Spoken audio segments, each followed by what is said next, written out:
Hi, I'm Trevor Magnuson. We're building a guitar, but before we go on, we need to talk about the mistake that we made in the previous video.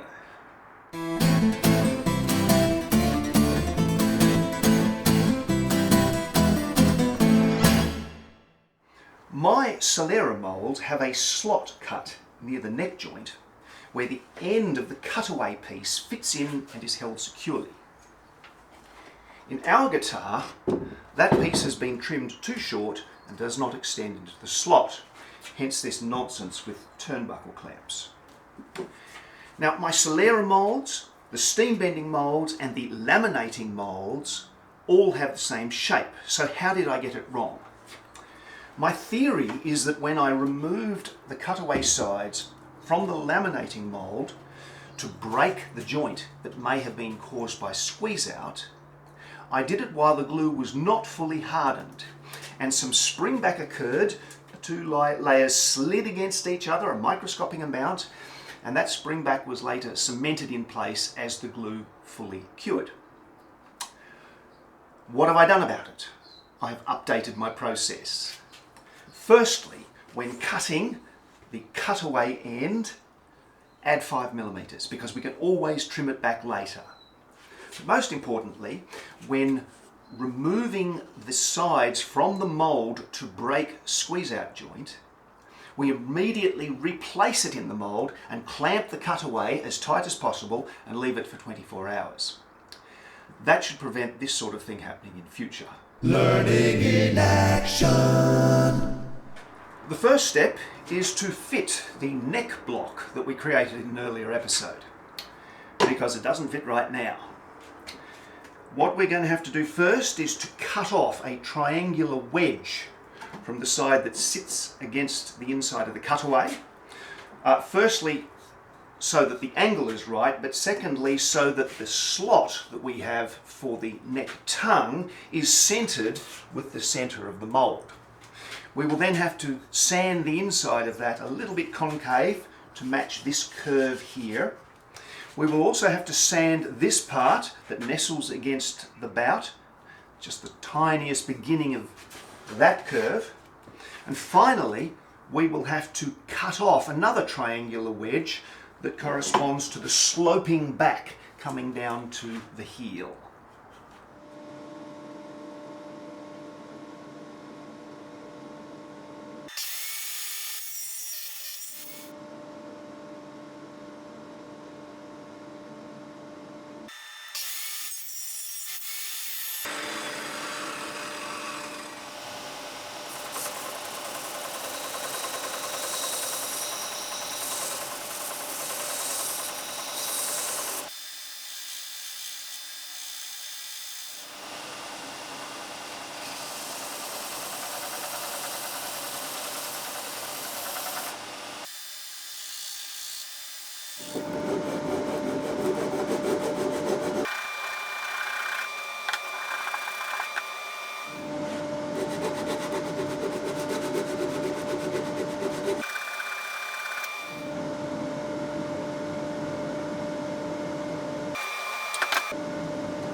In accordance with the hold my beer vibe of these videos, I believe I have cut this inside face a little bit too aggressively, which leaves the neck tongue slot a little bit close to the inside of the cutaway.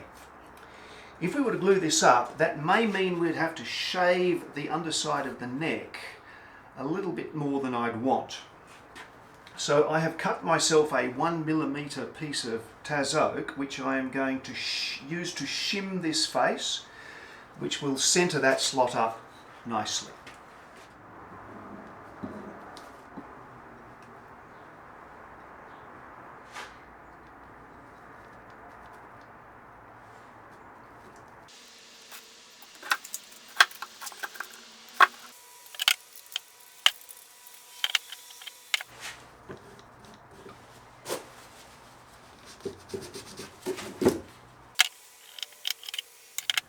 Now we can glue in the neck block.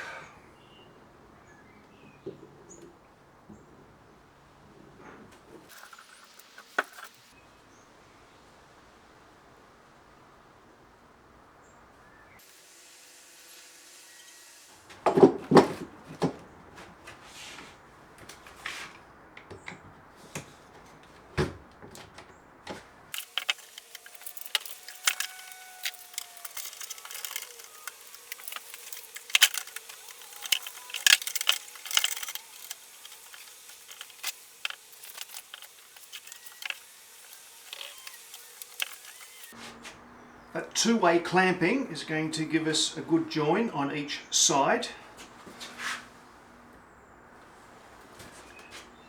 And then we'll clean up the surfaces, or at least wait until we've got the curved linings in, and then clean up the surfaces.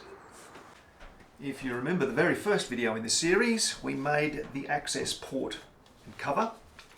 I've roughly bolted everything together, and I've measured the depth of the guitar at the tail, and I've scribed trim lines to the outer layer, and I'm going to trim to those lines, or about 1 millimetre either side of them, and also we'll clean up the sides as well.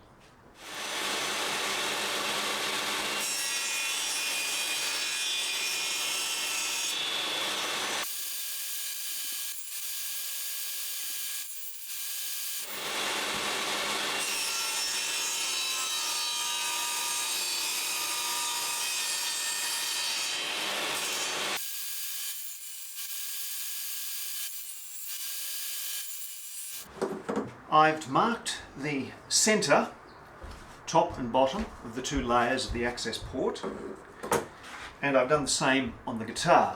So now it's a matter of taking the outer layer, gluing it in place.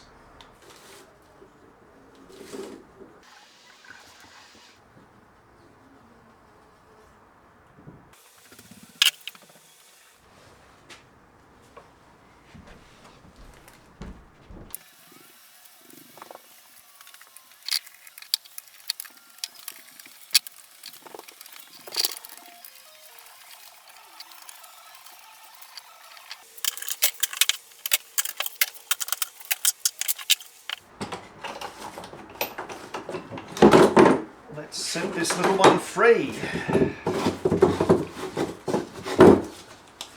What I'm going to do now is, on the table saw, cut a dado style slot here for the tail strip, and then from this nice piece of hewn pine, cut the tail strip.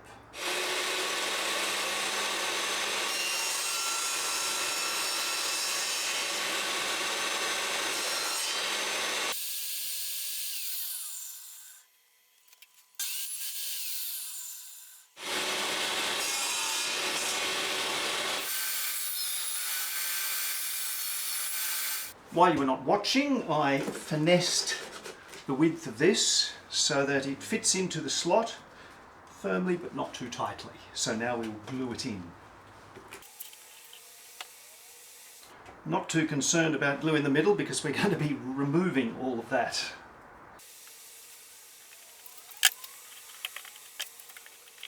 Simple. Now, using a plane and a sanding block, we'll take this piece of wood down level with the tail of the guitar. Being very careful not to scratch it.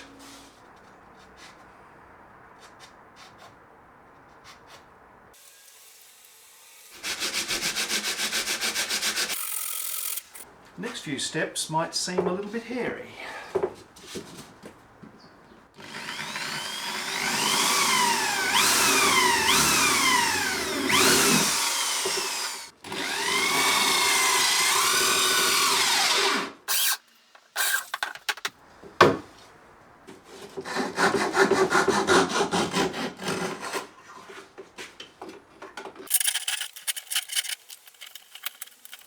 There are people who could do a very good job with one of these.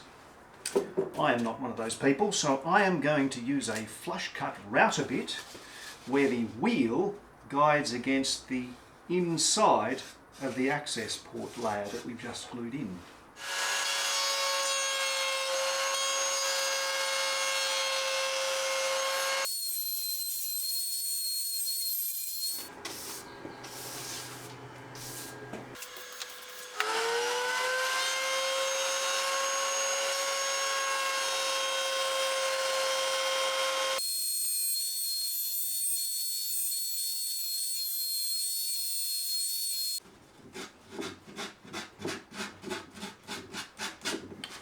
Just removing some of the fibres from the end grain there, we have a very nice surface around the inside of the access port, except for these circular corners.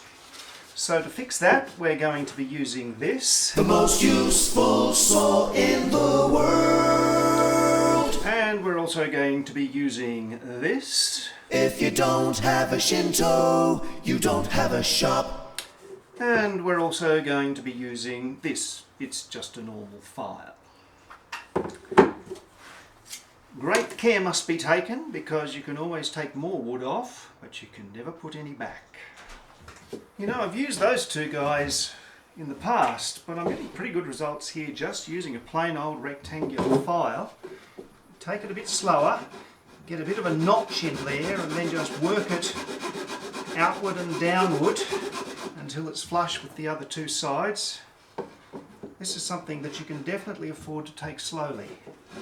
I've got a piece of wood here to just keep the handle level with the plane of this opening face.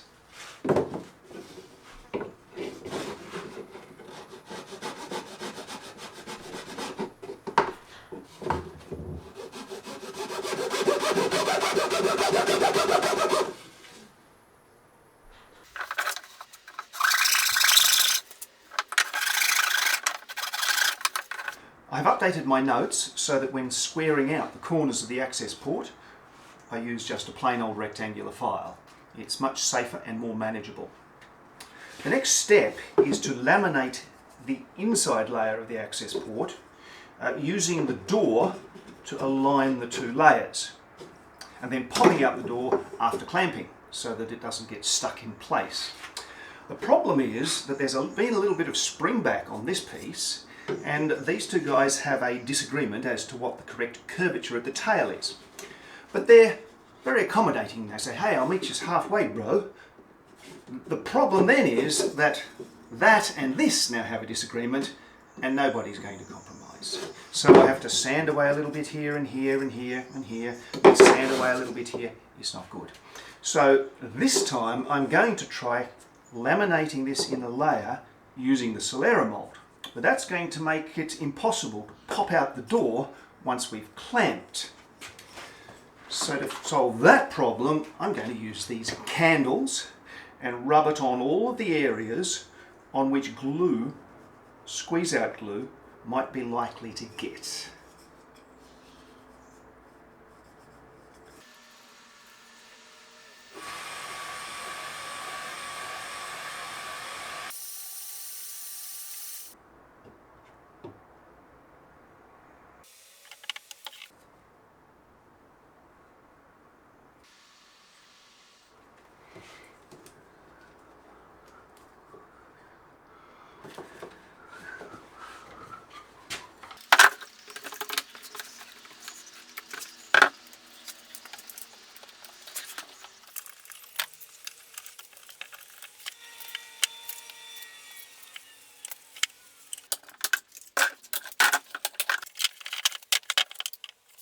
Now, the moment of truth, will I be able to remove the door? There's a little bit of squeeze out here that I will clean away first.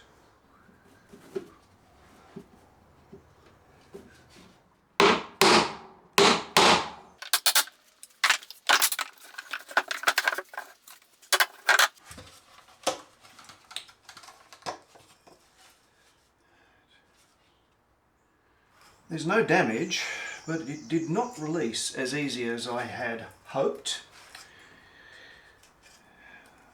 I say that there is a little bit of damage because I was sliding a blade in there, but that's going to be an inner layer covered by the outer layer, so that's not important. Some cleaning up to do here and inside there. The jury's out as to whether I'll persist with this idea or not. I think a lot more candle wax, perhaps on some of the other faces that are not to be glued, may also prove useful.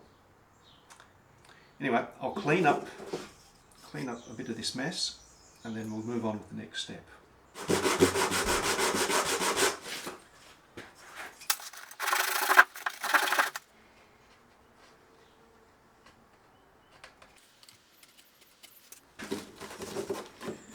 the access port is now functional.